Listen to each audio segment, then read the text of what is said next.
Good morning. We are live. I'd like to now call to order the meeting for May the 6th for the Committee of the Whole. Council, we have a very full agenda today, as you've seen, and while I do not want to limit discussions, as I know it is important, I will ask that everyone please keep comments on topic and brief. Are there any declarations of interest at this time? Yes, go ahead, please. Yeah, thanks, Madam Mayor. So two items. First one being I-1, Complete Communities, the secondary plan. I own a home that is directly adjacent to one of the identified areas within the Complete Communities plan. And so it is my hope that in the future that we're able to kind of separate out that one specific area. But for ease of today, I'll step back from that item. And then on item L2, it's simply an update on the Mount Albert revitalization update. There won't no decisions, but staying consistent. I own a company that owns property in the revitalization area, and so I'll be stepping back from that conversation as well. So thank you, Madam Mayor. Thank you. Are there any other declarations of interest at this time? Seeing none, I will share our land acknowledgement statement.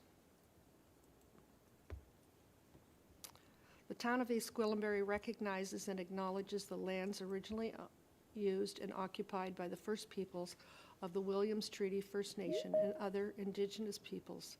And on behalf of Council, I thank them for sharing this land. We also acknowledge the Chippewas of Georgina Island First Nation as East Gwillimbury's First Nation community and recognize the unique relationship the Chippewas have with the lands and the waters of this territory. They are the water protectors and environmental stewards of these lands, and we join them in these responsibilities. I am at item D on our agenda, and that's community announcements. As team captain, I want to thank everyone who participated on the supported the Team EG for Nature's Emporium Run for South Lake on April 27th. It was a great event with over 1,600 participants, and the weather was fabulous.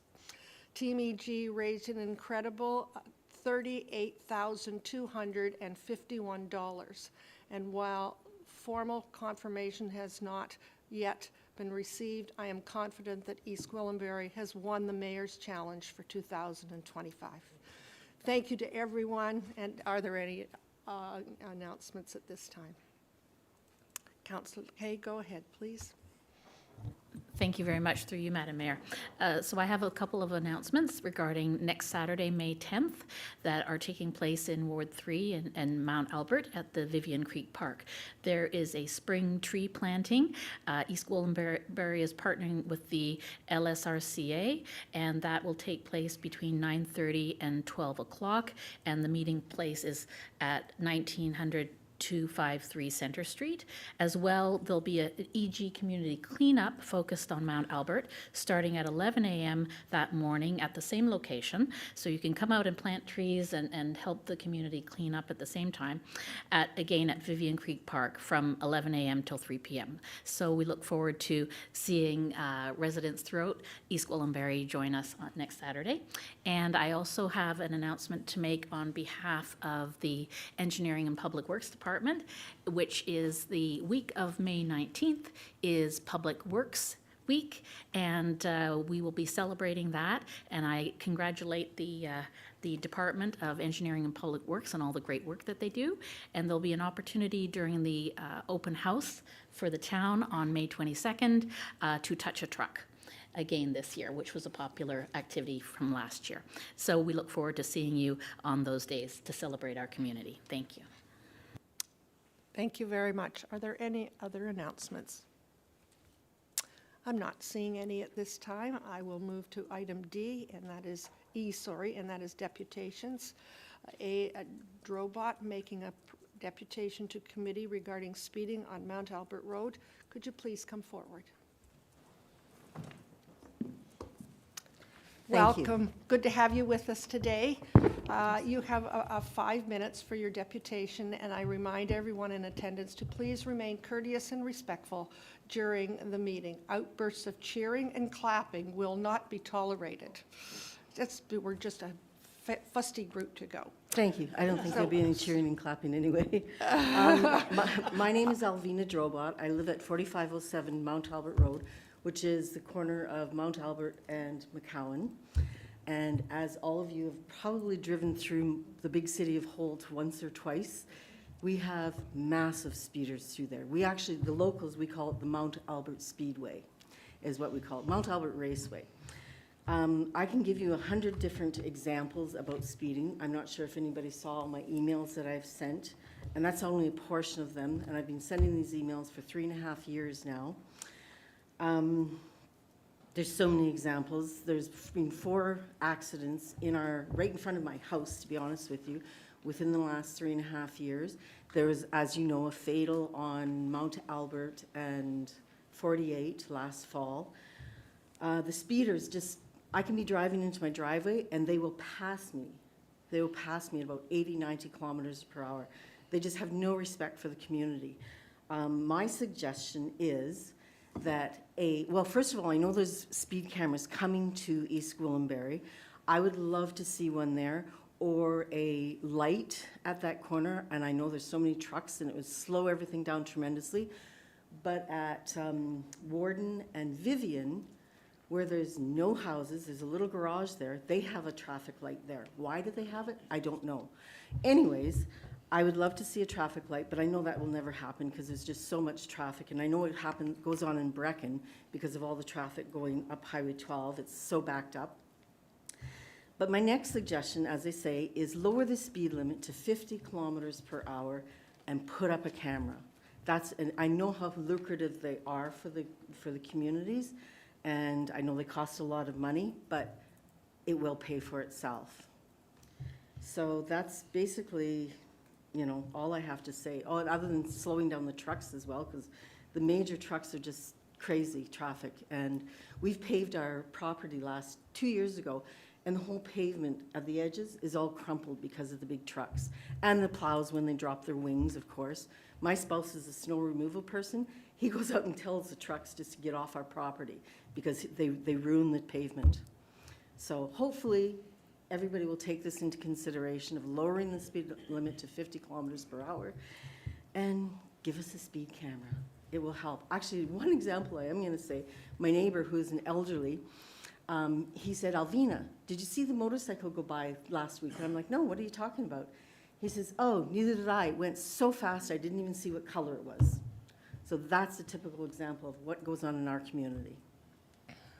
Thank you. Thank you very much. Are there questions of the presenter today? Councillor Crone, go ahead, please.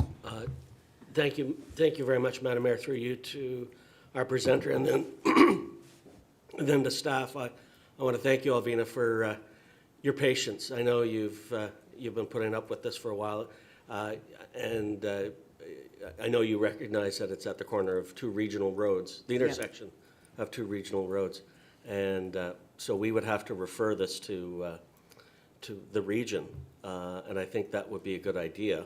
I appreciate your suggestions of lowering the speed limit, possibly lights or a camera. I'll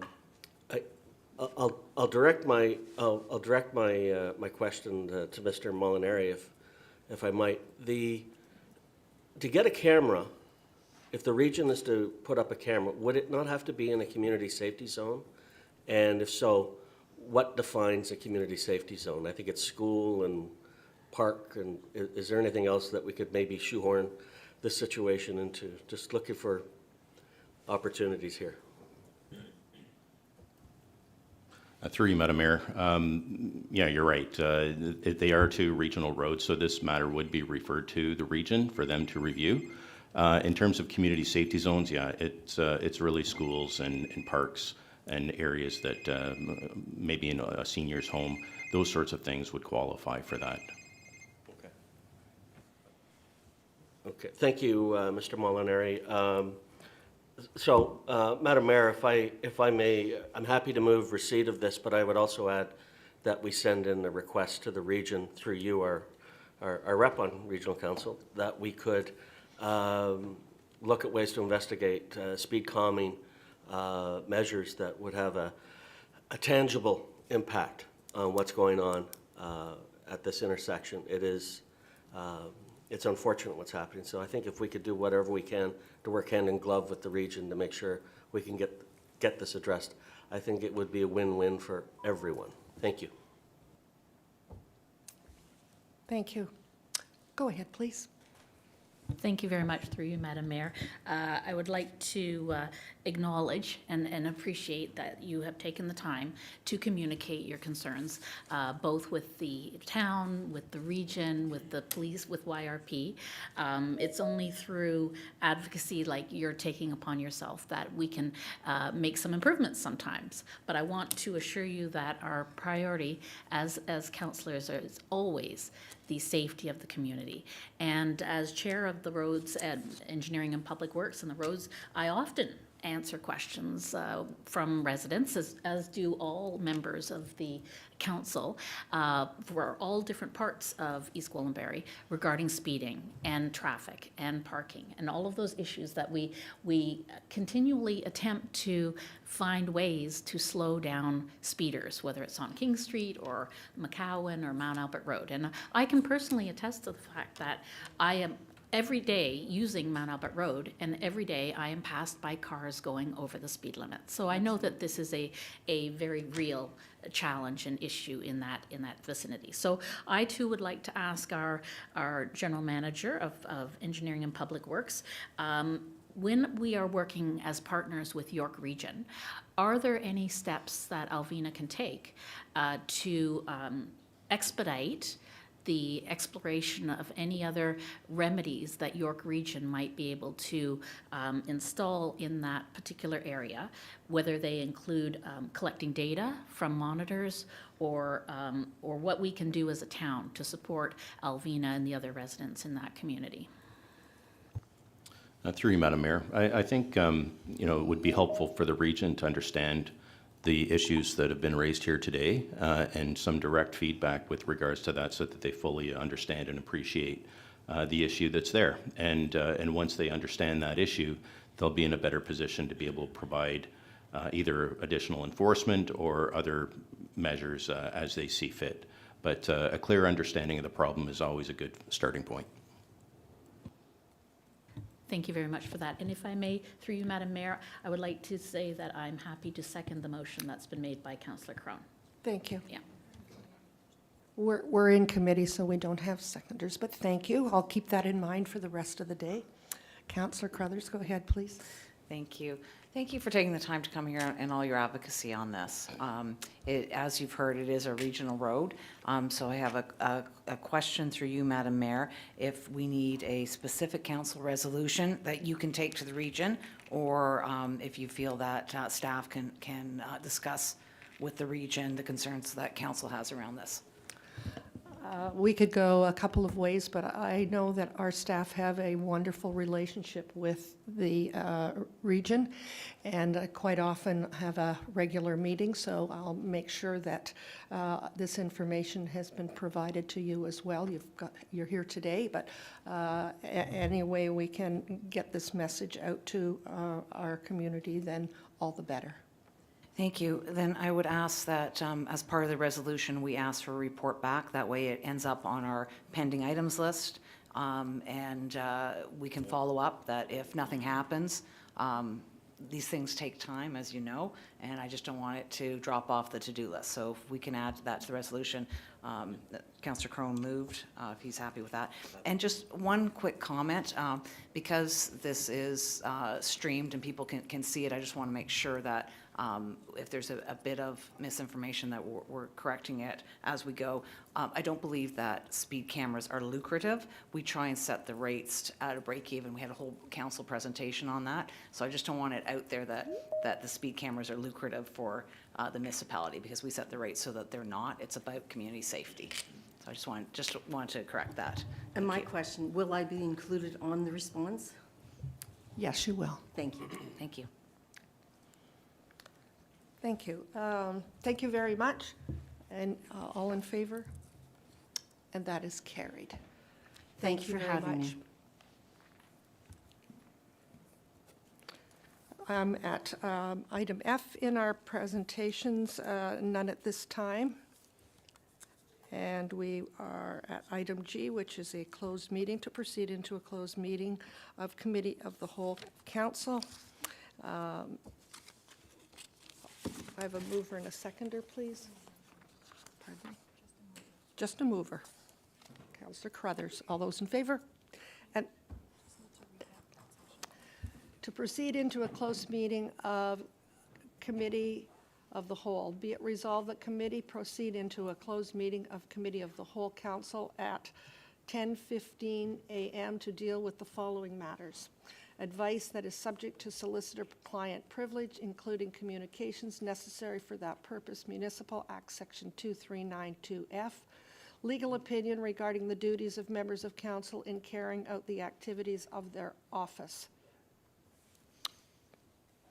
All in favor? And that's carried. Madam Mayor.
I'm on item number 2 at this point, to rise and report from closed meeting of Committee of the Whole Council. Be it resolved that committee rise and report from closed meeting of Committee of the Whole at 11:40 a.m. All those in favor?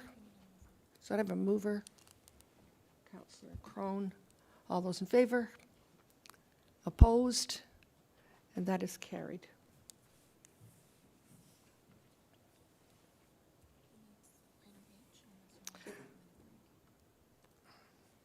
We have an item H on our agenda. I'm just wondering if we would like to take a 5-minute break and then come back for item H. What's the wish of the members of council? Okay, we'll take a 5-minute break. Thank you.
We are back online, and we're just resuming where we left off.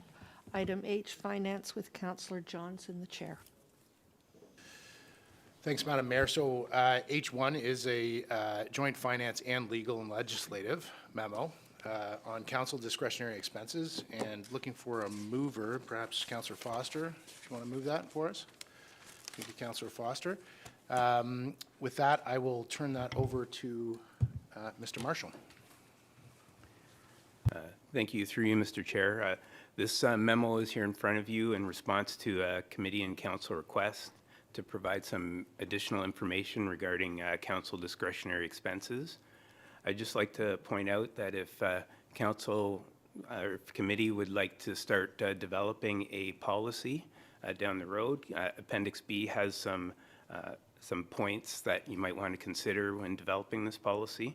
I'd also like to mention that the Integrity Commissioner will be providing some comments on council expenses in June, so I would respectfully suggest that if you wanted to do this policy, that you wait until June when the Integrity Commissioner has provided some feedback that you could consider.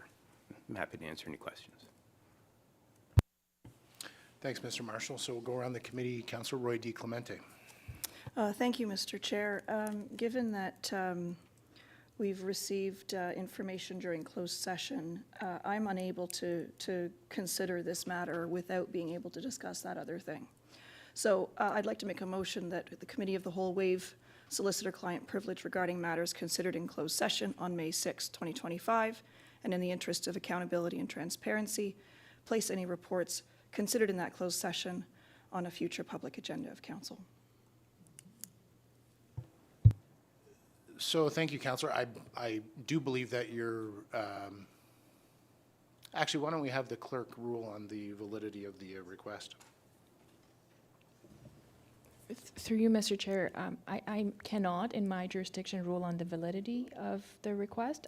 Would you mind just clarifying what the procedural question is so that I can perhaps assist you with that? Yeah, perhaps it's more of a legal question as well. The councillor, if I understand correctly, you are asking for information that was solicitor-client privilege as it related to the matter that was outlined in regard to legal opinion of the duties in carrying out office. And I believe there was this in-camera discussion that fully encapsulated the item. And so I guess maybe perhaps through legal to allow the opinion if that is the direction to be had.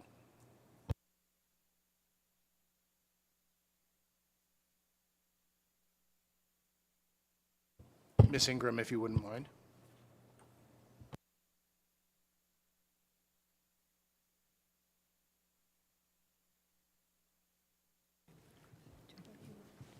Thank you. Go ahead, please. Oh, thank you, Madam Mayor. Oh.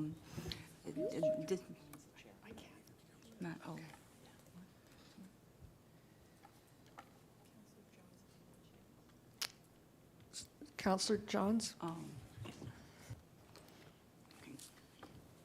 Thank you, Madam Mayor. Appreciate the baton passing, and if we could receive Madam Ingram's response, that would be appreciated. I apologize. That's probably my missing the baton passing, but the question is difficult to answer because we're talking about subject matter that was in a private session, in-camera session. So, but perhaps the issue is really about if it's a reconsideration,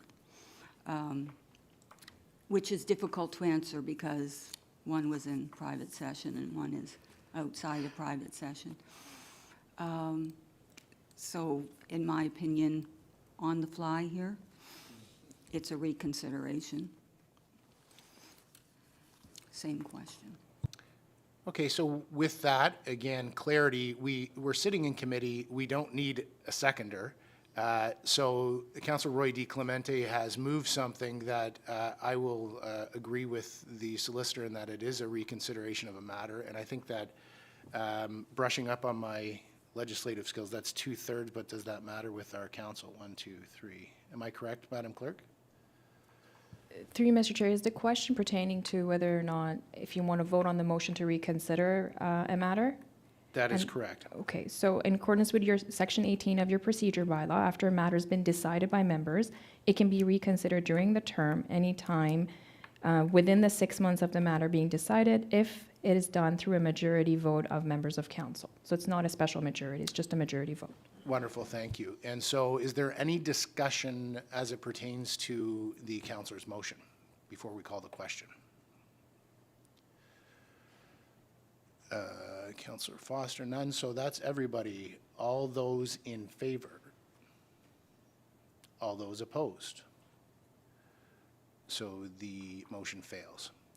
Okay, so we still have the item that is before us and up for discussion. Do any members of committee wish to discuss? Councillor Carruthers. Thank you. Sorry, just watch your drink there. I'm wondering if, I'm trying to get to a point where everyone feels comfortable with this, and I'm wondering if council could request a staff report. So I think that legal opinions are written for a specific audience, and but perhaps we could get a staff report on the generalities of what was in that. This is going to come back to us, I'm hearing, in June when we get the Integrity Commissioner, and I'm wondering if that's a way to make everyone happy, that we'll at least have something that we can talk to. So I'm throwing that open to see if I will put a resolution on the floor if that is what people want. I just want to be clear what we're talking about. The item that is before us is in regard to council discretionary expenses and has nothing to do with the item that was previously spoken to. So getting a legal report as it pertains to the discretionary expenses, I don't know that would... I withdraw then. Okay, thanks. Okay, so Councillor Roy-DiClemente has already... Do you mind if I go to Councillor Leahy first and then we'll come back to you? Thank you, Councillor Roy-DiClemente. Thank you, through you, Mr. Chair.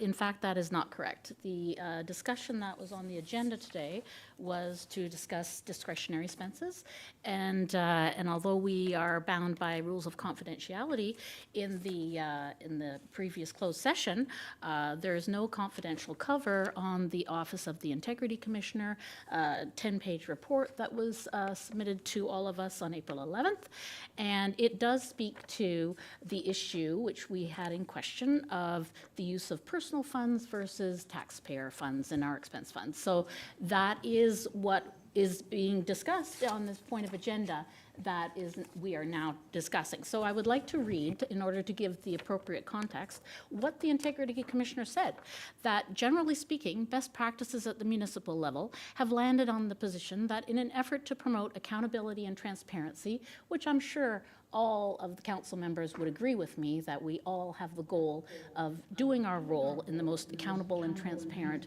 manner possible, and to ensure a level playing field so that personal finances are not required to serve in elected office, members should not use their personal funds to fund their activities as a municipal councillor. That being said, it is not illegal for a member to use their personal funds Sorry, to just carry as out a- just as a point of- communications point with of their order. constituents and under the current East Councillor Leahy, if Gwillimbury I could just get a point of order. 2022 use of corporate resources policy. So The item was moved with a resolution as it relates to the council discretionary expenses. So are you presenting an amendment to the resolution of receiving the council discretionary expenses, or are you providing a motion? What is your direction? Or are you making a statement? What I am providing is context and information, because we cannot So you're discuss making what a we statement. discussed in closed session. Yes, I'm making a statement that comes directly quoted from our Integrity Commissioner, which speaks to this item on the agenda. I would rule that the item that we have on the agenda before us is the council discretionary expenses, and it doesn't speak to the Integrity Commissioner. Well, through you, Madam Mayor, if we are talking about discretionary expenses... Just to clarify, I'm the chair. We have not publicly, it's very hard to talk about, because now I'm handcuffed by the confidentiality rules of a closed Just session. to clarify, I have ruled on the order, and it's not challenging. We're just following the rules of governance. So Well, no, what we are discussing are the discretionary expenses that were in the report submitted by our Director of Finance. And if that report does not include the personal funds that councillors have spent, then it is not an accurate submission of those funds. So what we are trying to get resolution on, and it's very unfortunate we can't talk about it in public for the sake of transparency and accountability, is that the use of members' personal funds and how that would affect and create an uneven playing field, which the Integrity Commissioner states right here very clearly on page 10, in an effort to promote accountability and transparency and to ensure a level playing field so that personal finances are not required to serve an elected office, members should not use their personal funds to fund their activities as a municipal councillor. And although it's not illegal, it's certainly implied in that statement that it's not right. And so if the expense Just to clarify, funds- you're making a statement that is containing opinions that, let's keep it to bound Okay, within I have the a council's question for arrest. you then. I have a question. I have a question for the Director of Finance. Thank you. If the expense funds potentially spent by an individual councillor exceeds the maximums that they disclosed of taxpayer-funded use, does that not create a potential complaint if all the funds have not been disclosed? Because we are discussing a report that is not full and complete and accurate in terms of how much each individual councillor spent if it does not include the spending of personal funds. That's my understanding. It's not a complete and accurate calculation if certain members of council have, as they have admitted on camera, spent their own personal funds, which could be seen as creating an uneven playing field in their capacity in serving an elected office. Mr. Chair, I'm concerned that the member beside me has suggested that staff have prepared an inaccurate report, and that is not the case. I trust that the material that is in front of us is accurate, and that it depicts to the dollar what public dollars were spent while councillors were carrying out the activities of their office. The challenge becomes that we paid tax dollars to obtain a legal opinion regarding the duties of our carrying out the activities of our office, and it relates to our ability to spend tax dollars as part of our discretionary expenses. They are interchangeable, they are intertwined, and we cannot adequately discuss the matter without being able to discuss the report that the taxpayers So just to have paid for. clarify, and being as respectful as I can, we have deliberated on the issue. We have actually had a vote to reconsider, and the wisdom of this body has deemed that this is our direction. And so the information that has been received from the outside solicitor is one that is intended to inform thoughts and decision-making on resolutions. And so as it relates to specifically the council's discretionary expenses. So does anybody have any comments relating to that? Councillor Carruthers. A comment relating to the report. Correct. Good. In the report under key cons, first of all, I want to thank staff for putting this together. I appreciate the paragraph talking about use of personal funds, and I'm now looking at the key concepts that would go into the formulation of a policy. And it said the following, at the bottom of page 18 of 201, it says the following will not be considered an eligible discretionary expense. And I think one of the things we should consider under that when this comes back in policy is that we should not consider expenditures on self-promotion as an eligible discretionary expense. That we should not be doing self-promotion if we want a level playing field. Our communications department speaks on behalf of all of us, and I don't think that we need to be promoting ourselves with taxpayer dollars. So that would be the one comment I have on that. Thank you. Thank you, Councillor Crothers. Councillor Crone or Councillor Foster, do you have any items?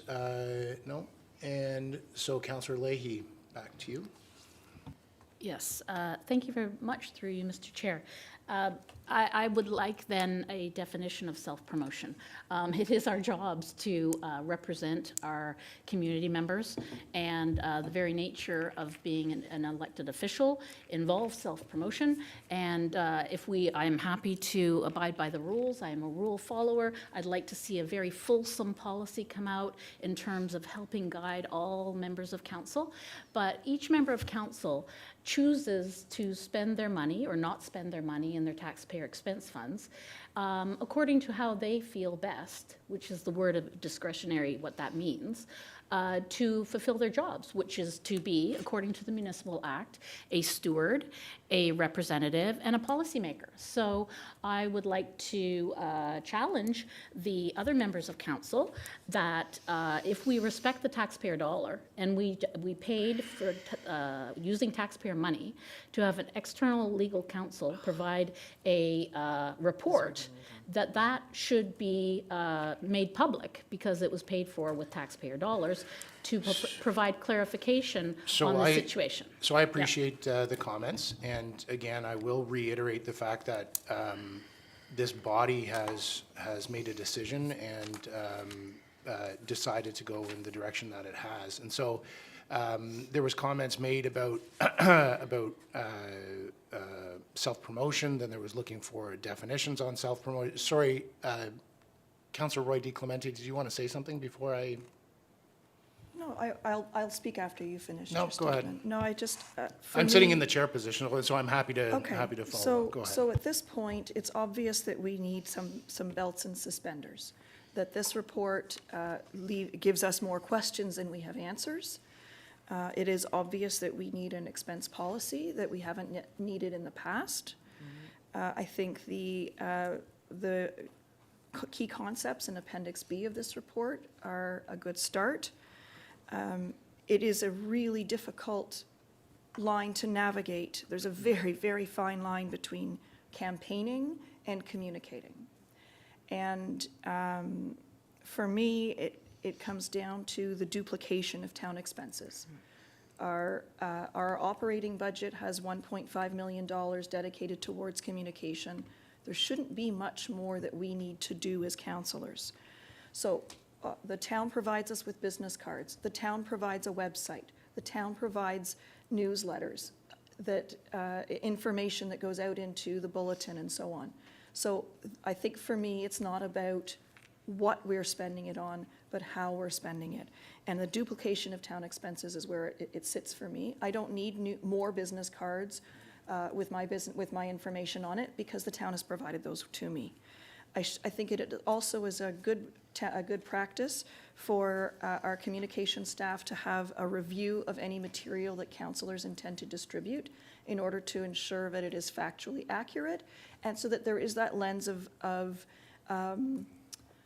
neutrality, let's say, so that if the town's logo is being used, that it's being used in accordance with the town style guide, and that that information is being conveyed that is accurate by members of council. So that would be where I would start, and that I think that expense policy would be brought to us for consideration in conjunction with the Integrity's report to us in June. Thank you. Okay, so one of the, Councillor Leahy, this will be, go ahead. Thank you very much, through you, Mr. Johns.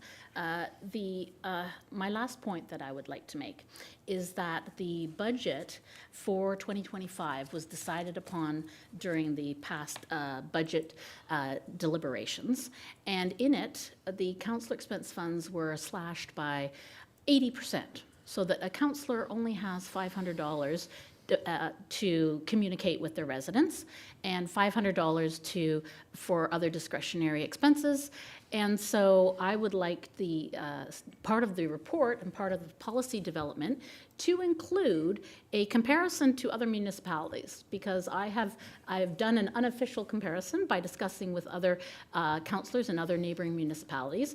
And when I asked them how much they had for councillor expenses, they came up with figures like $6,000, $8,000, and it was entirely at the discretion of a councillor how they spent that money, obviously with the parameters of providing receipts so that there could be accountability for how that money is spent. So I believe it is unreasonable, and it creates an uneven playing field if we are going to proceed with the status quo of councillors being allowed to spend their own money in their role of a councillor position, that the status quo is not satisfactory. And I did not come here as a councillor to be told that I'm not allowed to improve communications and that we're supposed to just manage to communicate with our residents on $500. That's an unreasonably low amount that, in fact, gives an unfair advantage to those who use their own personal funds to do their job as a councillor.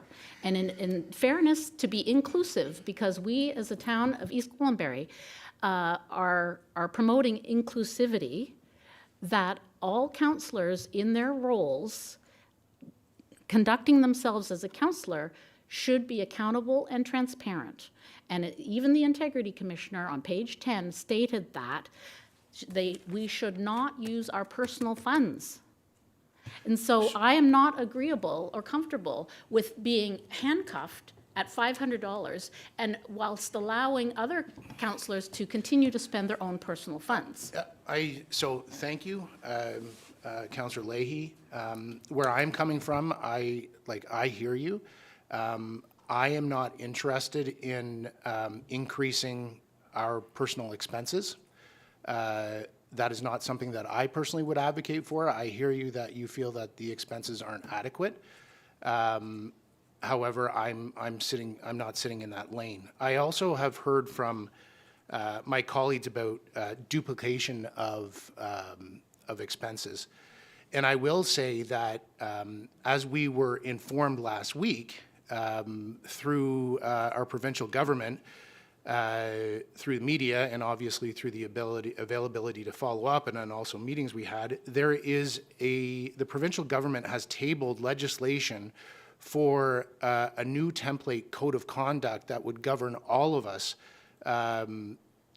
as we go into this next term of office. And I will say the previous information that we had was unclear, as the government didn't forward through the legislation. But I will say that, we are fiduciarily responsible, primarily within our role. And I for one am not feeling comfortable with having our integrity commissioner continue the work of creating a newly refreshed code of conduct to help guide us as it relates to this motion. When we know that our governing body with the province of Ontario is going to be providing us with a new template. And what I have learned through this experience by the public documents of what has been presented in regard to the expenses, and I stand in front of this, I do pay for expenses personally. I'm not trying to hide anything. I'm working very hard to making sure that I'm communicating with residents. And so, but the fact is that the challenge is that what has been exposed is that it brings into question whether we are discussing personal taxpayer funds or even now third-party funds that have come to light. And I find that deeply challenging and regrettable because I do believe that we should have a lobbyist registry that is in place. And so given what has transpired today, and from informed information, and given the fact that nobody else has tabled an amendment, I'm going to be circulating an amendment to the resolution that Councillor Foster put on the table. Clerks is receiving it, as well as all the rest of council. I've just clicked send to that. And essentially what the amendment talks about is the fact that I think we should be catching our breath. Councillor Leahy, just so you know, I see your hand. You've spoken 3 times. I haven't spoken yet. And I am placing amendment to the resolution that's sitting there. The thing is that I'm feeling that we need to catch our breath on this. We are spending a lot of time on an item that I don't believe is delivering for the residents of this municipality. I believe that the provincial government is already delivering a template to conduct ourselves in. If that template does not include a municipal lobbying registry, I believe that we need to have staff explore that in time and in tandem for the next term of council. And I would ask that while I am moving this amendment to Councillor Foster's motion, I would ask that my colleagues also review this as well as an opportunity to catch our breath, be financially accountable to the taxpayers, and ensure that we have complete transparency and no third-party spending. Councillor Leahy, do you have a comment as it relates to the motion that I'm tabling? I have a question. Sure, go ahead. So is it my understanding that rather than clarifying this issue that we discussed at length in closed session, we now need to, is it my understanding that you prefer to continue to proceed with the status quo instead of providing clarification and improvements on the current situation? We have no, is that my understanding correct, that you prefer the status quo rather than making improvements and clarifications that we have spent taxpayer dollars on producing? So I hear your question, and from a point of clarification, I will wholly disagree. I'm not in favor of the status quo. I am introducing a lobbyist registry, and then further to that, I'm speaking. I'm introducing a lobbyist registry to be explored, and then what I'm further doing is that instead of spending taxpayers' money on a newly refreshed code of conduct that would help adjudicate all of these policies, we have a provincial government, which I believe through Premier Ford's wisdom is right in tabling that a code of conduct should be templated across the province and the 444 municipalities. Yes. So there is my response, Councillor Roy-DiClemente. Mr. Chair, with all due respect, this resolution, it does not deal with the matter in front of us, which is council discretionary expenses. The code of conduct is not part of finance, and it is not, this is a brand-new resolution, has nothing to do with the motion in front of us.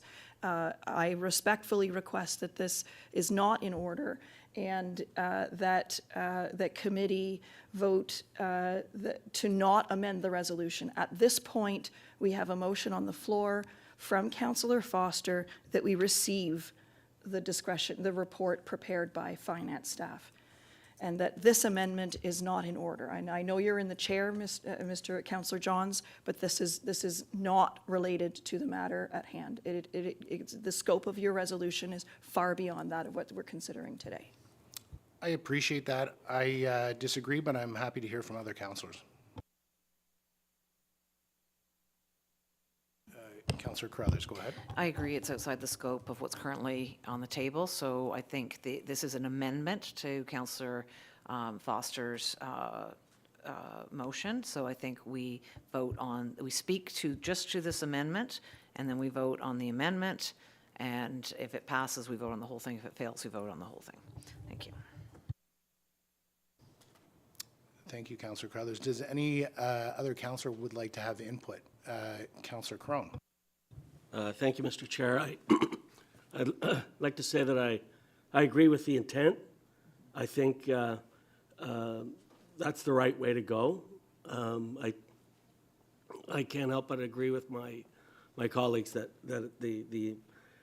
while the intent may be right, it may be out of place. So I'm happy to entertain this again at the right time and the right place. Councillor Foster, do you have any comments? Nothing startling here, Mr. Chair, other than the fact that I don't necessarily disagree with what you've put forth. I am not positive that we're doing it in the right place. I think we should just move forward. Great. So you're calling the question on the resolution that is before you. Is that what you're asking, and not the amendment? That's correct. The resolution that I first put forward, I'm not sure how we can deal with the amendment. Great, so you're not receiving the amendment, and so you're calling the question. All those in favor? I have a procedural question. You've put an amendment on the floor. We have to vote on the amendment. Okay, so all those Sorry, yeah. in favor? So I would like to speak to that.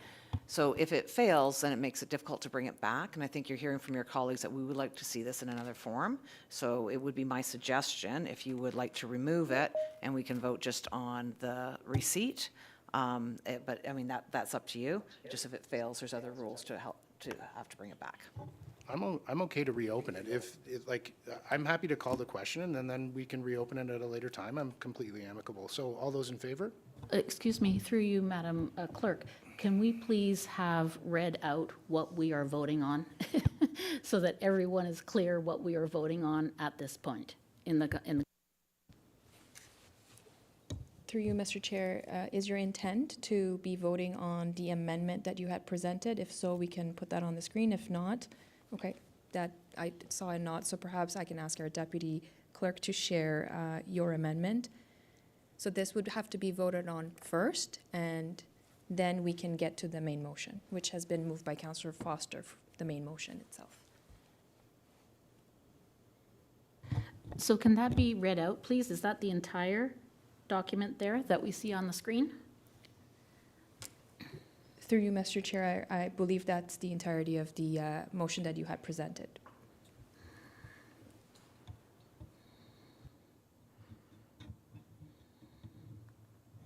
I can read it out then for you if you'd like. So the amendment was moved by me, as whereas the Town of East Gwillimbury Council has previously directed the Integrity Commissioner to provide a newly updated code of conduct, and whereas the provincial government is currently working on a standardized code of conduct for all 444 municipalities in the province through the Municipal Accountability Act 2025, and whereas the Town of East Gwillimbury Council is currently reviewing councillor expenses, in which council discussion is not limited to public funds, personal funds, and third-party funds, and be it resolved that the joint finance and legal and legislative service memorandum be received, and that council requests that all work by the Integrity Commissioner as it relates to the development of a newly updated code of conduct be paused until such time the provincial government delivers the standardized code of conduct to ensure no further municipal taxpayer funds are spent on duplicating effort, and that should the new provincial code of conduct not include a municipal lobbyist registry, the Town of East Gwillimbury directs staff to explore the implementation of a lobbyist registry specifically to East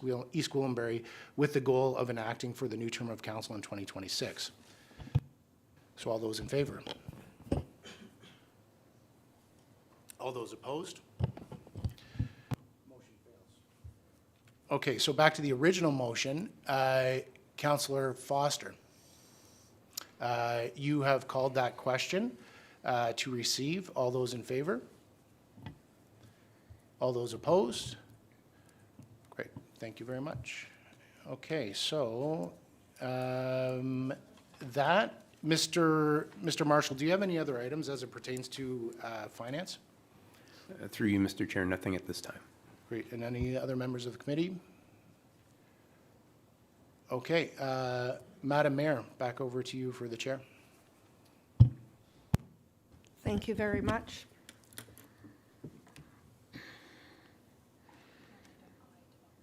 We are on item I, and that is Development Services, with Councillor Roy-DiClemente in the chair. Thank you, Madam Mayor. I'm mindful of members of committee being hangry. At the same time, I also know that we have guests in the audience. So I'm looking to our presenters, I guess, is where I might look, is if we might be amenable. Mr. Krubnik, maybe you can help me here. Do we want to proceed, or do we want to take a pause for lunch? Through you, Madam Chair, I might also look to our CAO for that direction, but I would say that there is a lot on the agenda today in development services and other areas as well. I would suggest perhaps, though, we consider at least tackling the item where we have a presenter present in attendance. Let's do that. Okay, so let's go ahead with item I1, which is Development Services Presentation and Memorandum regarding a complete community secondary plan update. May I have a motion that we receive? Madam Chair, just before you do Oh, that, I will yes, just okay, note that I thank you, will Councillor stepping back. Johns. Thank I you so did much. note that you had declared an interest in this and that you will not be participating in the discussion today. And I do hope that we can find a way next time to be able to take that individual community design plan area out and be able to vote on it separately so that you can participate in the rest of this, because it is an important initiative. So before I turn the microphone over to Mr. Palmer, may I have a motion to receive? Moved by Councillor Leahy. All right. So, Mr. Krupnik, did you want to introduce our guest? Thank you very much, Madam Chair. Through you, we are here to provide a presentation and a memo on the Complete Community Secondary Plan. We are within, phase 2 of the secondary plan. And one of the deliverables is our emerging land use plan, which is critical to completing our background studies. So I will leave it to Mr. Palmer today to deliver that presentation and let council make them aware that we are also following this up with a public information consultation on June 10th of next month. Thank you, Mr. Krupnik. Go ahead, Mr. Palmer. Thank you. It's always great to be here in East Gwillimbury. Can I have the next slide, please? First slide is really just a reminder. What are we doing here? This is a secondary plan, which is a statutory planning document under the Planning Act. It is, of course, council adopted, approved by the province, and subject to appeal. In the town of East Gwillimbury, there's a slightly unique approach to secondary plans in that you're also requiring, following the approval of the secondary plan, the preparation of community design plans. And I'll get into a little bit about what those do in a minute. Certainly, a secondary plan, fundamentally, we identify and protect the natural heritage system as the first layer of the plan. We talk about other land uses for the other lands that are not within the natural heritage system. What will they be used for? What will they look like? What kinds of land uses will they accommodate? We talk about the road network. We talk about active transportation and trails. Those are important elements to make sure things fit together and work. Parks, schools, other public service facilities are all important to serve the new population and to augment those facilities and services for the existing population. Certainly, an important element of the secondary plan will be having a conversation about how they will be provided with water, wastewater, and stormwater management facilities as development proceeds in the long term. Next slide, please. This is what I would call an oddly shaped secondary plan area. It is quite large. It's 1,200 hectares in area, and it fills in a lot of the gaps between the existing communities within this part of East Gwillimbury. Again, lots of adjacent development, some existing development, and of course there are 6 identified community design plan areas that will all be subject to their own detailed planning work. We do have a 7th area, which you can see up in the northeast part of this map, and that is intended as a future employment area. Not a lot of planning thought on this one yet, other than it is an employment area, and that's what it will be used for. Next slide. As you all may recall, you have a new official plan, not yet approved by the province, but it includes a vision statement. In reviewing that vision statement and considering the scale and importance of this secondary plan area, the vision statement is applicable. It says all of the appropriate planning things that need to be achieved through this secondary plan process. So we're not proposing a new individual vision statement. We will rely upon the one that is in your new official plan. Next slide, please. Of course, the vision statement is supported by fundamental principles. I think your new official plan has 8, and 6 are applicable to urban development forms, and they are identified and articulated on this slide. I'm not going to go through them in any kind of detail, but nonetheless, the goal is that the vision is informed by the principles and then further articulated through the policy framework that will be part of the secondary plan. Next slide. We don't get to do a secondary plan by itself. Planners can only do a certain level of work, and that is to formulate the policies that will help build this new community.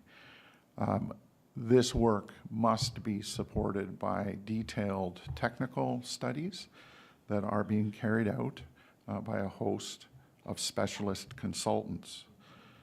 I'm going to talk a little bit about the natural heritage system in a minute, but of course, other detailed studies are underway and have been underway for quite some time. They are now waiting for us to propose a urban structure and land use pattern so that they can get into the details of those studies to inform the final secondary plan. We have a sub-watershed study being prepared. We have a servicing plan, water, wastewater, and stormwater, financial impact study, archaeological assessment and cultural heritage assessment, a transportation plan, community services and parks strategy, as well as a retail commercial market analysis. All of these background pieces play a specific role in either informing the policy framework or helping the municipality understand how implementation will be carried out. Next slide. One of the important elements that the team has been working on since the last time I spoke to you is refining, confirming, adjusting the natural heritage system. Currently, the natural heritage system is articulated in your new official plan, and that came from the region's official plan based on a very high-level assessment. GEI consultants, some of whom are here electronically to answer questions if necessary, have done a lot more detailed work. I believe their initial memorandum was attached to Mr. Krupnick's memorandum for you all to have a look at. Certainly, there have been refinements. There are elements of the natural heritage system from the region and in your official plan that have been reduced. Some have been expanded, and some have been refined based on much more detailed mapping analysis and site visits. This is an important part of establishing the first layer of the secondary plan. It is our job to protect the natural heritage system, including the important features and their ecological functions. It's not a choice, that's a requirement. And that's what we're planning to do, and that will be informed by the work done by GEI consultants, and it's currently being peer-reviewed by RJ Burnside to make sure that we're getting this right at this stage of the work. Of course, that layer prepared by GEI is the first layer of the secondary plan mapping that we are using to date, subject to ongoing refinement and discussion. Next slide, please. The secondary plan starts with a host of assumptions. Before we put pen to paper, we talk about how are we going to create a plan that is in the best interests of the town of East Gwillimbury. As I mentioned, we start with the natural heritage system. Currently, the proposed plan is based on the natural heritage system as refined by GEI. Then we talk about parkland. Parkland is something that is a requirement of the development approval process, and it's the objective here in this plan to improve connectivity throughout the secondary plan area, which is interesting because of its disparate parts. We want to make sure that we're using the natural heritage system and the parkland system to create as much connectivity through those green features as we can, and hopefully find homes for trail networks, ecological opportunities, and recreational opportunities. People need to move around by car and by other modes of transportation, including transit, and again, active transportation. The primary road network that appears on the proposed plan at this point comes from the town's own transportation master plan. Refinements to that transportation master plan will only come from technical work that suggests adjustment. The housing mix. We want to make sure that the town has a full range and mix of housing types, primarily low-rise and mid-rise built forms that will include single-detached, semi-detached, townhouse forms, and apartments.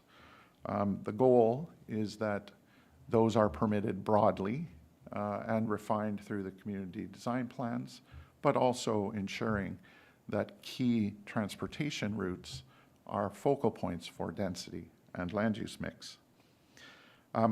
Mixed use opportunities, a very important part of this plan. We want to make sure that new residents have places to shop, have places to eat, have places to go to school, and all of those things can be accessed without necessarily hopping in your car and driving there. So the distribution of those various mixed-use opportunities is a very important element, and you'll see, based on the plan that is before you, that we're focusing the mixed-use opportunities along the primary transportation corridors. I'm not going to call them road corridors anymore because those transportation corridors can be expected to incorporate opportunities for vehicles, but also for cycling and other micro-mobility opportunities, as well as for pedestrian access. Public service facilities are very important. They would include elements like community centers, recreational facilities, EMS facilities. Schools are typically considered public service facilities as well under the provincial definition, although we're dealing with those separately. But absolutely, accommodating a significant population will require those facilities to be built in lockstep with residential growth. East Gwillimbury has a great reputation already in the way that they provide those facilities and the quality of those facilities. The goal is to continue that great reputation. Finally, schools. Currently in the plan, we've identified opportunities for 2 secondary schools and 6 elementary schools. Certainly, the school boards are part of the Technical Advisory Committee and will be providing us with commentary both on the locational attributes of those sites as well as on the number of those sites. So we'll be working with the school boards to confirm that schools will be built in lockstep with residential development. Very, very important component of the community plan. Next slide, please. On the current plan, I've identified a number of land use designations and symbols. These are works in progress, of course, and subject to further refinement. We have one area of an existing estate residential community that will be protected and identified. The neighborhood area will be the residential component of this new community. We have mixed-use corridors along the primary transportation routes, mixed-use centers where we expect retail and other non-residential land uses, as well as higher intensity residential land uses to be located. We have a couple of employment areas, including the northeast piece, as well as some of the lands adjacent to the 413, if that's what we're calling it, Bradford Bypass, if that's what we're calling it, which is a logical place for employment opportunities. Major infrastructure, there are a few elements that need to be identified, hydro corridors, some sewage lagoons, so on. There's an existing cemetery. Of course, the environmental protection area will identify the key elements of the natural heritage system. If you had a look at the maps from the GEI memorandum, you'll notice there are a few areas that need further study to determine their significance and their sensitivity. So there'll be a second designation identifying those lands for further study. And of course, we have parkland system symbols as well as school site symbols. This is the beginning of what we would call a complete community. We want to make sure that all of these elements are identified, located, defined, and supported by an appropriate policy framework. Next slide, please. This is a big area with the opportunity to accommodate a lot of population and a lot of employment. It's an important part of the town of East Gwillimbury.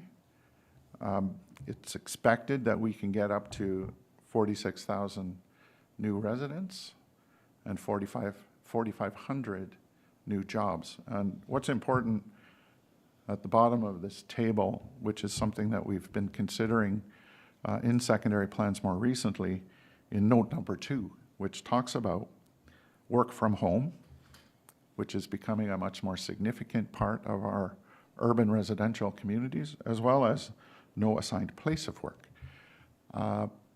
Employees like a truck driver, for example, would be an example of a no assigned place of work, but nonetheless a job that we need to calculate. One of our sub-consultants, Urban Metrics, will be helping us identify appropriate factors for work from home and no assigned place of work estimates, which will eventually be added to the employment target. Nonetheless, this is a significant development opportunity within East Gwillimbury, expected to generate a lot of people and a lot of jobs. Given that scale, it's going to take some time to get there from here. Certainly, it's not all going to happen in the first 3 years. I would expect 20 to 30 years as a reasonable time frame. Of course, that depends on developer motivation, market, and a whole host of other factors that we don't really have control over. Next slide. This is the basic pattern of development that we're working with at this point in time. Start thinking about my discussion of the land use designation framework and the symbols. Certainly, the idea of this map is to squint your eyes and think about what the urban structure is. Certainly, the next time I see you, I will be providing a lot more detail and a lot more zoomed in elements. I did try to do that. I sent them to Mr. Krupnik yesterday, but when you're asking a 65-year-old to deal with computer technology, it didn't really work out that well. But nonetheless, this is the pattern. The key is the natural heritage system and the importance that it plays in this community. Next slide. I think I told you last time, the unique approach that East Gwillimbury is taking to this project is the secondary plan is the second step in this process. The first step is your official plan, which identifies these areas for urban development. Step 1. Step 2, secondary plan. Let's put in place an appropriate urban structure and policy framework that will guide the specifics of future development through the community design process. Keeping in mind, the official plan is a statutory document, the secondary plan is a statutory document. The community design plans are not. They are a detailed plan prepared for each of the 6 areas, prepared by the development community and subject to council adoption. These community design plans include a whole host of extremely detailed study that builds upon all of those studies that we're doing at the secondary plan level. It's an incremental building of engineering and environmental and other work. And the third step is the community design plan. Following council adoption of the community design plan, again, council adoption, not subject to appeal.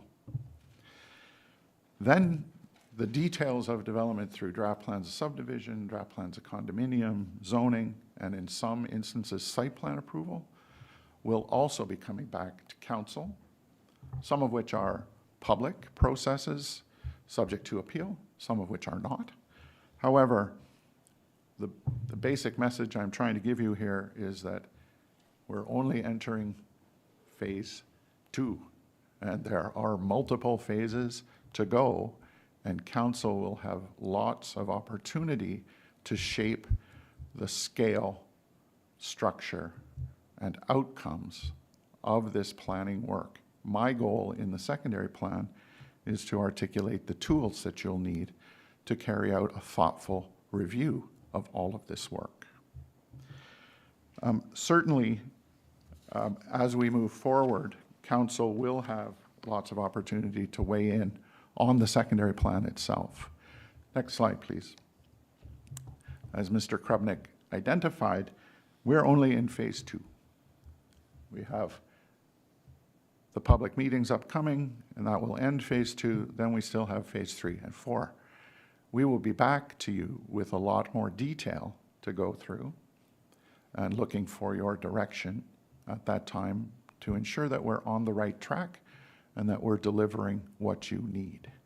That's the key for me in this process. What does council and staff need to work with the development community and get a great series of communities built within East Gwillimbury? Certainly, we're hoping to get through all of this work before the end of this year. I think that that's achievable following this timeline and where we go immediately after today. If you want to go to the next slide. As Mr. Krubnik identified, on June 10th, we will be holding 2 public open houses, presenting a similar presentation that you're seeing today, which is also similar to the presentations we showed the Technical Advisory Committee and the Landowners Group 3 weeks ago. Following that presentation, listening to commentary and so on, we will then begin to confirm, refine the emerging land use plan, the schedule of the secondary plan, and the preparation of the policy framework that goes with it. That policy framework is expected at this point to form an official plan amendment and be inserted within your new official plan. And with that, I'm very happy to answer any questions you might have. GEI is online if you have any specific questions about the natural heritage system. Thank you, Mr. Palmer. Members of committee, any questions? Councillor Carruthers, go ahead, please. Thank you very much for this. I do need a bigger picture. I tried zooming in, and it's very hard to read some of this. So I'm really hoping that we can provide something, not just for council, but for residents. Talking to a few people in the audience, they had trouble reading it as well. And you can't zoom in on those paper copies there. So I'm wondering if maybe we can consider putting something in the lobby that is clearly marked draft, but that is easy for people to see what it's saying, because we want to communicate this clearly. I appreciate your comments on the natural heritage system. I think you've heard me before. The importance of the natural heritage system to our community is so important, and at risk of repeating myself, I find it a little worrisome that the work on our natural heritage system is being led by consultants paid for by the landowners, the developers, and not by the town. We need to be protecting this, and I'm not sure that it's in the developer's best interest to protect it. So I wish that we had more ownership of that, and it worries me that the work is being done by consultants paid for by the people who want to develop the land, not the people here at this table who are trying to protect it. I wonder if you can speak to that. And then I have another question. Madam Chair. Absolutely agreed. Although I believe GEI is doing a very good professional job, but the town has retained R.J. Burnside to do a full peer review and to identify any places where they believe there's something missing or not, any change not totally substantiated. You should know, though, that this is a relatively typical approach, keeping in mind that the regional natural heritage system is a 50,000 meter look, and we're zooming in through the process closer and more detailed each time we go through. And again, we're not done. I have only seen preliminary commentary from R.J. Burnside. It appears we're on the right track. Our job, staff, Burnside, and the rest of the town's team is to make sure that we're getting the NHS correct. Thank you for that, and thank you for that explanation. And I would just like to confirm that Burnside is being paid for by the town. Is that correct, for the peer review? Through you, Madam Chair, I'm going to ask Mr. Krubnik. I believe yes. Mr. Krubnik. Through you, Madam Chair, they are being paid by through the town. We do have an option, though, to put that money forward to the ownership group as well for payment if that is the will of council. So the idea is that there are a number of expenses, so we can, and excuse me, we are, and the owner is willing to put them off or to cover the expenses if that is the will of council again. So again, we are directly paying Burnside, and we have not passed off any fees to the ownership at this point. Thank you. To me, it's the optics that I think we need to be very careful of, that if it's being peer reviewed, the town has some sort of control over that. And Madam Chair, I have just two more questions, if I may. The first one is, when you're talking about mixed use, that's something that's really important to us. We talk about walkable communities and that. Is there any way in these mixed use corridors or centers that developers could choose to just put in housing? Or is there a requirement that if it's designated mixed use, it must include some commercial retail? Through you, Madam Chair, that's a really good, complicated question. My approach typically, as I zoom in on that urban structure, is to identify key locations where mixed-use development is required. There may also be other areas of higher intensity land use where it is permitted and encouraged, but not required. I need additional information from Urban Metrics on the need for retail commercial space within this area before I can determine how much of the mixed-use center or corridor must include mixed use and how much can be more permissive. Thank you. And my last question is around phasing. You talked about this as like a 30 to 40-year plan. So I have some concern with moving forward on all of these areas simultaneously, knowing that what land use planning looks like today is very different than it looked 30 or 40 years ago. And therefore, in the future, it may look different as well.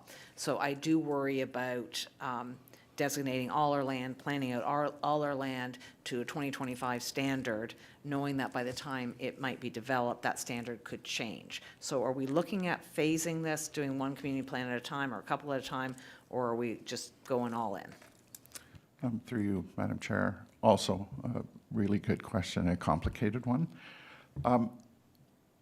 That's going to require some thoughtful work on my part to determine what's the best approach. Remembering that all of the 6 require a community design plan that must be adopted by council. However, in my career, particularly the last 6 or 8 years, planning has changed dramatically legislatively. So who knows what the future fundamentally holds in terms of phasing. The best phasing that I've ever come across is linked directly to the cost of providing infrastructure. We do have infrastructure experts as part of the bigger team, so I'm going to be relying upon them to help me understand a logical sequence with the opportunity to go out of sequence subject to front-ending costs and so on. The goal, I think, is that it's not all being developed a little bit at a time all over East Gwillimbury. That's not fair to the existing residents, and the idea of focusing in key locations at key times is crucial. That decision is complicated. Developer motivation is part of it, market is another part, cost of servicing is a key element. And one thing that I didn't mention that I've been hearing through the grapevine is the potential for a hospital. That may change the idea of phasing, because that is a really important piece of public service development that has an impact on the entire community and beyond. So all of those things need to be considered. We'll be talking about mix of uses and phasing as we work through this process, because those are pretty fundamental and important parts of this plan, keeping in mind that the objective is to allow the development to occur without creating long-term impact on the existing residents of East Gwillimbury. Thank you very much for that. I apologize that my short questions had long answers. That's my fault, not your fault. And the word I was listening for and didn't hear was transit. So when we're phasing, if we're starting from a transit hub like the GO station and moving out from there, transit becomes possible. And right now, it's just not possible the way our communities are built. So I'm hoping that that can be one of the considerations when we're looking at phasing, is where are our transit corridors. And you mentioned the existing landowners a few times, so thank you again, feeling heard. Let's make sure that when we do these open houses that we are reaching out to the residents who are within these community plans, very intentionally making sure they get something in their mailbox, letting them know when these plans are, because we rely on the landowners group, which is a misnomer because there's a lot of landowners who are not part of that group. Thank you. Thank you. Thank you, Councillor Crothers. Councillor Leahy, please go ahead. Thank you, through you, Madam Chair. I'm delighted whenever you come and visit us, because you provide such clear answers and presentations on very complex issues. So I'm thanking you on behalf of council members as well as members of the public, so that they can be aware of the general principles that you have clarified for us today about the process. And I want to acknowledge what you said as well, that the decisions that we're making on council will affect the shape and the quality of life for residents 30 and 40 years in the future. So no pressure on us, but we're doing our very best to make those decisions. And some of the times those decisions are controversial. So I have two questions. And the first question is with regard to the timing of the public sessions, because although councillors have the power to shape the process, I know that residents want to as well. So we always have this continual challenge that residents find out after public information sessions, and then they say, well, we need another session, or we didn't hear about them before.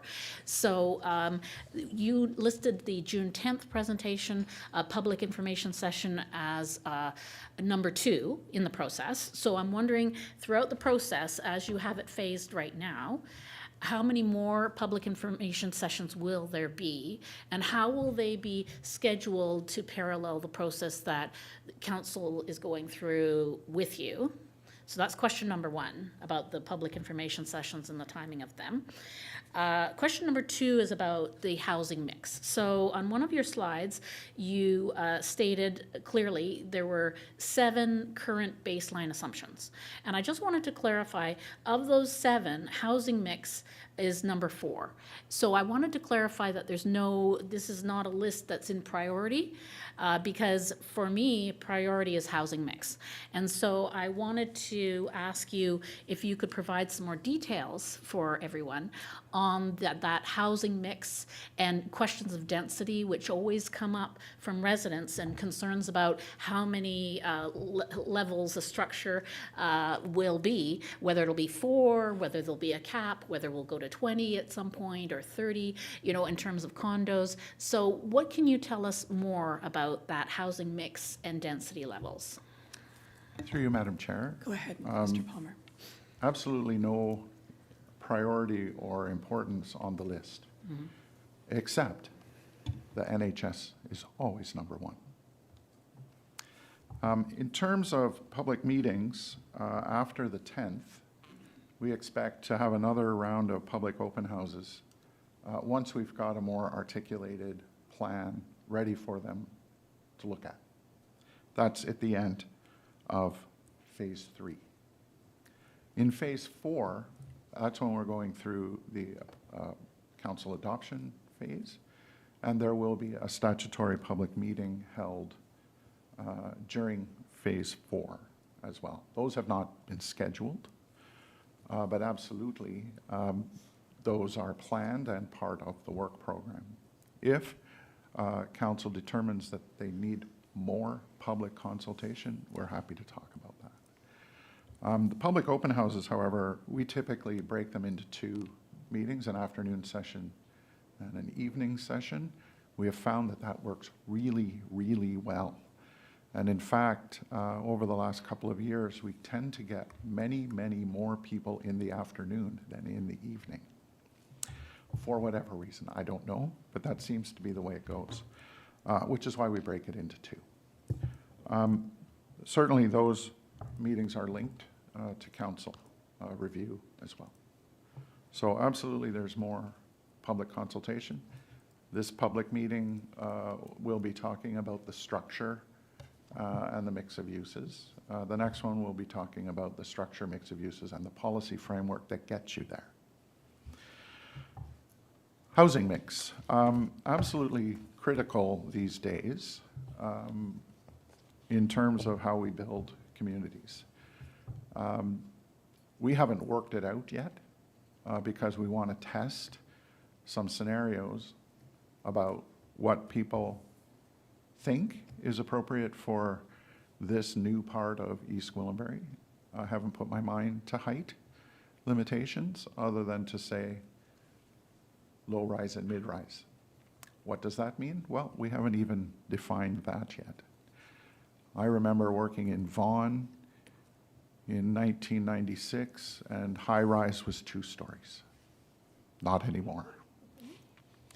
The last hearing I did, 68, 70 stories is now high rise. Things have changed, and things do change and evolve over time.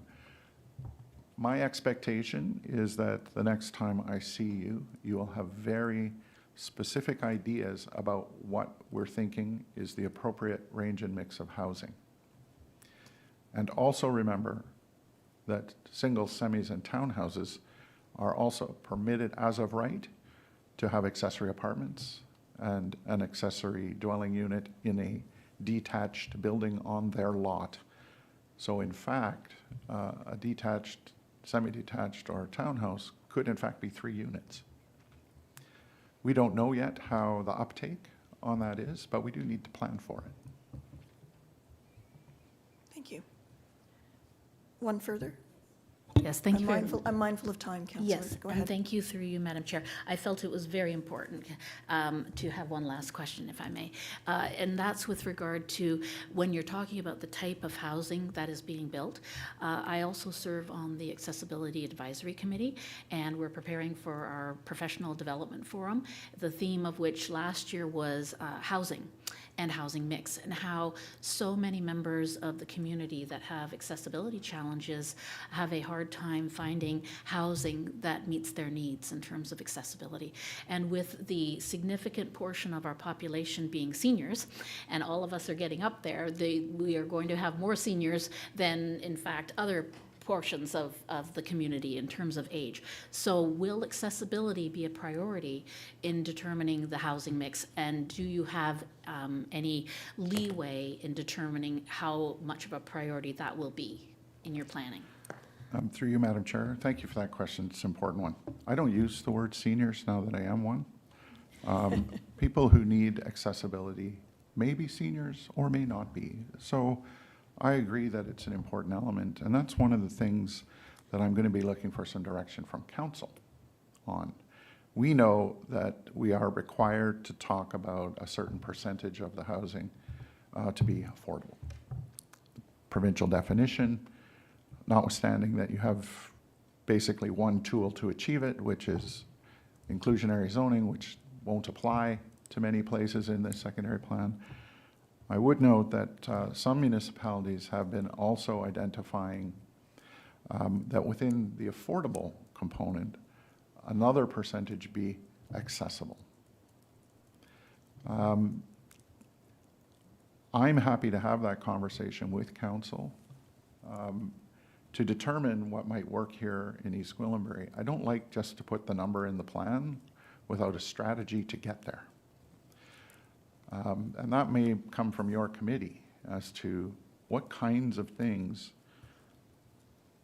is the committee looking for in terms of tools to achieve, not just to have a number in the plan, because we've done that for 30 years and, you know, it hasn't really worked. So I'm looking for something that's real, that can be achieved, and that comes with an implementation strategy. Thank you. Thank you very much. And I appreciate the clarification on the terminology too. Thank you. Members of committee, any other comments or questions? I will kind of comment, when we talk about accessibility, I think the principles of universal design are important. What's good for somebody who has mobility issues is equally good for somebody who doesn't, provided that the design is universal, I guess. And I think the building industry is market-driven, and so we need our constituents and we need residents to demand that of the building industry as well. I did have one quick question. If we want to dial back to your primary focus, which was the natural heritage areas, I believe the report or the memorandum referred to some changes. Is there a net loss or a net gain, or do we know that yet, of natural heritage area? I believe that it's a modest net loss. Okay. However, I'm happy to have GEI, if they have the numbers handy, to provide some detail on that. I look to the Hollywood squares in front of us. Hi there, this is Natalie Dunn from GEI. Hi, Natalie. Hi, so I'm the ecologist, one of the ecologists on the team working on this project. And yes, at this time I can't speak to as whether it's going to be an increase or a decrease in the overall natural heritage system. We are still working through the subwatershed study. So we've done a wholesome review and of the background information. We know the existing conditions. We know where all our features are, natural heritage features, and we're looking to do an impact assessment based on the land use plan that will be provided to us shortly from Mr. Palmer. And from there, we'll be able to provide more specific details on exact areas of increase and decrease. Thank you, Ms. Dunn. I think for me, it would be important if it is a net loss for us to be able to communicate why that is. Is it because we're getting, we'll call it better quality natural heritage areas? Are we getting better linkages? Even though we've refined those areas, we want to make sure that it's good quality natural heritage and not just green space for the sake of saying that we have a box to tick. So I think that's important. So any other questions or comments from members of committee? I have a motion that we receive the presentation moved by Councillor Leahy. Any discussion on the motion? All those in favor? And that motion carries. Thank you very much, Mr. Palmer. Thank you very much. We'll see you on June 10th. Okay, that is the end of item I1. The time is now 1:07. I'm mindful of the fact that we have a scheduled council meeting at 2 p.m. Members of committee, would you be willing to recess CWC until after our 2 p.m. meeting? Would that work, so that we can have a good 50 minutes for lunch? Would that be appropriate? Madam Clerk, does that work for you? Through you, Madam Chair, that does work. I'm just noting that we do have one more additional presentation accompanied by an external consultant who's presenting later today. So let me just confirm if they're available. I'm not sure. Just bear with us for one moment. Okay, thank you.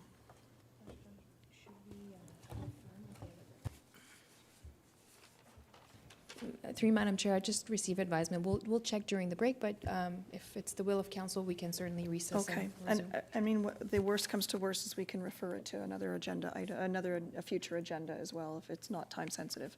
Councillor Carruthers. I'm just wondering if there's anything on the balance of the agenda that needs to be ratified at council. I just don't want us to get, There is. yeah.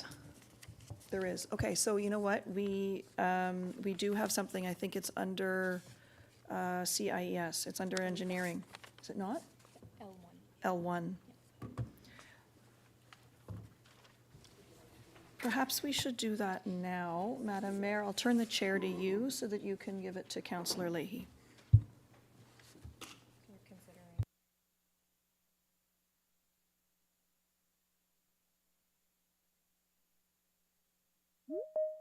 So while I still have the chair, since I'm going to take it back from you, Madam Mayor, may I have a motion that we consider item L1 at this time, and that we will recognize that Councillor Leahy will be the chair for that item. And we've got it moved by Councillor Crone. All those in favor? That motion carries. I'm just going to hand the chair to you, Councillor Leahy. Thank you very much, through you, Madam Chair. So we have one point, but it's an important point. Engineering and Public Works Report, EPW 2025-10, Contract Award T-25-05 regarding the Downtown Yonge Street Revitalization and Project Update, and there are several resolutions and information about the award contracts. So can I have a mover for this item number 1 under L?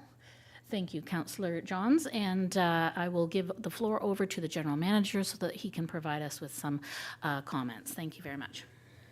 Thank you, Madam Chair. In the interest of time, just in a nutshell, we're in good shape on this project. We're very happy to be where we are.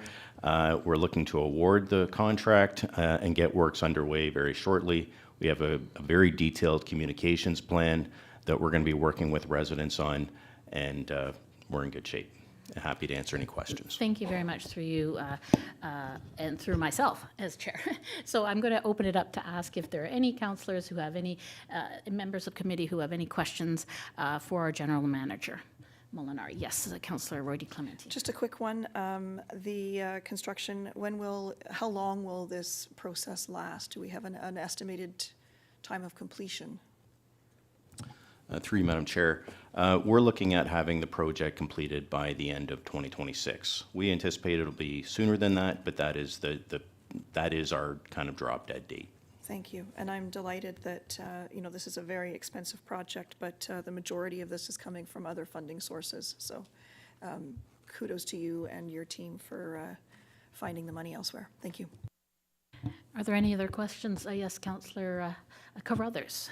Thank you very much. I want to reiterate, thanks for moving this project forward, keeping it under budget with very little money coming out from our budget, finding grants and such. I also just wanted to reiterate the importance of getting it done as soon as possible. The residents have been waiting a long time, and I am very sympathetic to the reasons for the delay around expanding the scope of it.